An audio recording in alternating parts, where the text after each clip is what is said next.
News, views, voices of the global Indian community. India abroad.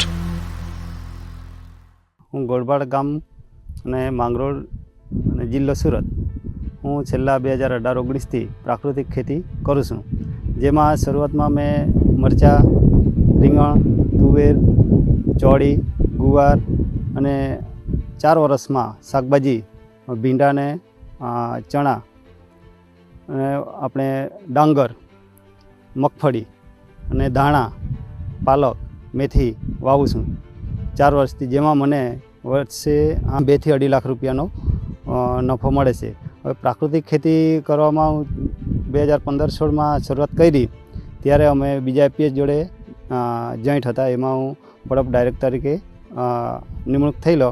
એમાં અમે ડેડિયાપાડા કેવીકેમાં ગયા, ત્યાં અમને પ્રાકૃતિક ખેતી વિશેની માહિતી મળી અને ત્યાર પછી મેં પ્રાકૃતિક ખેતી કરવાની 2018-19થી શરૂઆત કરી. હમણાં હું 3 વીઘા જેટલી જમીનમાં પ્રાકૃતિક ખેતી, ગાય આધારિત ખેતી કરું છું અને એમાં મને આ મોડલ ફાર્મ બનાવ્યું, એમાં સરકાર તરફથી 13,500ની સહાય મળી છે અને ગાયનો નિભાવ ખર્ચ 10,800 રૂપિયા મળે છે.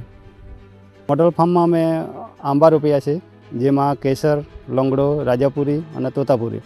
હમણાં વચ્ચે ગ્રીન ટી, પછી રીંગણ છે, મરચાં છે અને વચ્ચે તુલસી, અને હમણાં મગ ઓરેલા છે અને વચ્ચે તરબૂચ વાવવાની 2 ઓટલા બેડ બનાવેલી છે, એ ટ્રાય માટે છે. અને હમણાં જમરૂખ, પછી જેટલા પણ આપણે ફ્રૂટ છે તો ફ્રૂટમાં મંગાવેલા છે રોપા, જમરૂખ છે, પછી કેળા છે, પપૈયા છે, એ મારા વચ્ચે લગાવવાના છે. મારી પાસે 2 બળદ છે, 2 ગાય છે, 1 ભેંસ છે, 2 વાસરડી છે.